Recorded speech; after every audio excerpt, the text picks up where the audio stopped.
प्रसिद्ध heart surgeon Visakhapatnam pinnacle hospital के doctor Sudhir चंद्र सिन्हा जगदलपुर एक कार्यक्रम के सिलसिले में आए हुए हैं, जहां हमारी मुलाकात इनसे हुई। उन्होंने बताया कि आज की भागमभाग जीवन शैली, आरामपरस्त जीवन शैली के कारण हार्ट पेशेंट के मामले में लगातार बढ़ोतरी हो रही है। डॉक्टर सिन्हा ने कहा कि प्रतिदिन व्यायाम, योग, ध्यान सहित अपने आहार विहार पर नियंत्रण करना चाहिए। उन्होंने एक खास बात कही कि अक्सर 45-50 की उम्र के लोगों में हाथ पांव दर्द और कमजोरी की शिकायत अक्सर सुनने देखने में आती है, जिस पर उन्होंने बड़े ही सफाई से कहा कि यह कोई बीमारी नहीं है, यह बॉडी का लक्षण। इसके लिए प्रतिदिन व्यायाम आवश्यक है। कम से कम सप्ताह में 3 दिन हल्के वजन उठाया जाना चाहिए। यह समस्या अपने आप दूर हो जाएगी। भारत संवाद से सुमित वाजपेयी की report. Sudhir Sinha, cardiologist at Star Hospital, Visakhapatnam. I sincerely thanks Professor Naveen Dulani and Professor John Massey and his team for giving me this opportunity to be here. I also thank the organizing team for organizing such a wonderful conference. Thank you very much. Sir, मैं doctor Sudhir Sinha, हृदय रोग विशेषज्ञ star hospital Visakhapatnam से आज जगदलपुर में हूँ। यहाँ एक मीटिंग में आया था। ऐसे मैं आते ही रहता हूँ। यहाँ मेरा घर जैसा ही है, कुछ ऐसा इसमें स्पेशल नहीं है। सब लोग यहाँ के घर के परिवार के जैसे हैं, इसलिए मैं आते रहता हूँ यहाँ पे। सर, इसमें अभी जैसे हार्ट में पेशेंट युवाओं में ज़्यादा अभी जो बात चल रही है कि युवाओं में हार्ट अटैक ज़्यादा आता है, कोरोना के बाद ज़्यादा अटैक आ रहा है वैक्सीन से या कोरोना डिजीज से। नहीं, वो थोड़ा सा ना वो सही न्यूज़ नहीं है। बहुत सारी चीज़ें मीडिया भी, बहुत सारे अलग अलग के लोग भी, मतलब उसको डॉक्टर्स के बहुत सारे फ्रंट भी, वो लोग भी उसको बोल रहे हैं। नहीं, वो सही नहीं है। कोरोना के बाद फर्क यह है कि लोग जागरूक ज़्यादा हैं।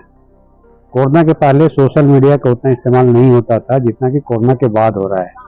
तो उससे क्या हो रहा है कि एक ही न्यूज़ को कई बार देखने से ना डर लगना शुरू हो जाता है कि उसको भी हो गया, उसको भी हो गया। हर एक के पास अगर एक न्यूज़ किसी का है तो 10 सोर्स पे आता है वो न्यूज़, तो उसको देख करके डर लगता है। पर ये बात जो कोरोना का जो हुआ है, मेन जो हुआ है, कोरोना की वजह से या कोरोना के वैक्सीन से हार्ट अटैक का ऐसा अभी तक कोई संबंध नहीं निकला है। अभी तक नहीं निकला है। मतलब अच्छे जो रिसर्च में उसमें नहीं निकला है। कुछ लोग मानते हैं कि है, पर नहीं, ऐसा नहीं है। पर यह है कि लॉन्ग टर्म में, अभी तो कोरोना के गए हुए 2 साल ही हुआ है, अभी देखना पड़ेगा अगले 5-10 साल में क्या सचमुच कुछ फर्क पड़ा है कि नहीं, वो इतना पता चलेगा। पर मेन जो कोरोना की वजह से हुआ है वो अवेयरनेस है। लोग ज़्यादा अवेयर हैं कि हाँ, मतलब कि बीमारियाँ क्या होती है, हार्ट अटैक क्या होता है, डेथ क्या होता है, कैसे क्या होता है। अब लोगों को ज़्यादा पता है तो ज़्यादा समझ ज़्यादा आ गई है, इसलिए अब कुछ भी होता है तो उसको सोशल मीडिया में शेयर करने से बड़ा दिखने लगता है। वो जनता को सावधानी बरतने के लिए क्या क्या बरत हार्ट अटैक से? नहीं, ये जरूरी है ना कि स्वास्थ्य ना सबसे इम्पोर्टेंट चीज़ है। स्वास्थ्य इम्पोर्टेंट इसलिए कि आपके पास चाहे जितना भी पैसा हो, जब तक स्वास्थ्य नहीं है आप किसी भी चीज़ को वो नहीं कर सकते, आप नहीं कर सकते।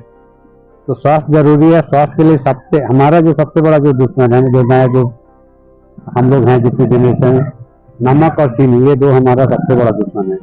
ये दोनों हम किसी न किसी रूप में कैसे भी जाने अनजाने ज़्यादा खाते हैं। ज़्यादा खाने से आधा से ज़्यादा बीमारियां हमको यहाँ से आती है। ब्लड प्रेशर हो, शुगर हो, ये 2 ऐसा चीज़ है कि ज़्यादातर शरीर में चाहे जहाँ पे बीमारी हो, पर कहीं न कहीं इनका रोल रहता ही है कि उसकी वजह से हुआ है। तो ये कैसे भी करके सबसे पहली ज़रूरी चीज़ ये है, खाने पे ध्यान दें। बाहर का खाना कम से कम खाएं। अब बाकी लोग सब होटल वाले सब हल्ला करेंगे। घर का कहीं पे भी अगर आप नौकरी में भी जाते हैं तो अपना कोशिश करें कि घर का खाना खाएं। और मॉर्निंग वॉक होता है तो खाना बहुत जरूरी है। खाना को ध्यान देना जरूरी है। नमक कम खाना जरूरी है। शक्कर से दूर रहें, ज़्यादा अच्छा है। हर्बल बहुत सारे प्रिपरेशन आते हैं जो शक्कर का सब्स्टिट्यूट है, उसको इस्तेमाल कर सकते हैं, वो ज़्यादा अच्छा है। और वो भी एक्सेस नहीं, बहुत ज़्यादा स्वीटनर डालने ऐसा नहीं, बिना शक्कर का रहें, ज़्यादा अच्छा है। जो पुराने ज़माने में चलता था कि सप्ताह में 1 दिन, रविवार के दिन नमक नहीं खाएं, कर सकते हैं तो अच्छा है। फास्टिंग कर सकते हैं, उपवास कर सकते हैं महीने में 1-2 बार, वो भी अच्छा है। कुछ भी करें पर खाने को थोड़ा सा कम करना जरूरी है। दूसरी चीज़ है एक्सरसाइज, वॉकिंग। उसमें 3 चीज़ है। एक तो है आपका योगा, दूसरा चीज़ है डेली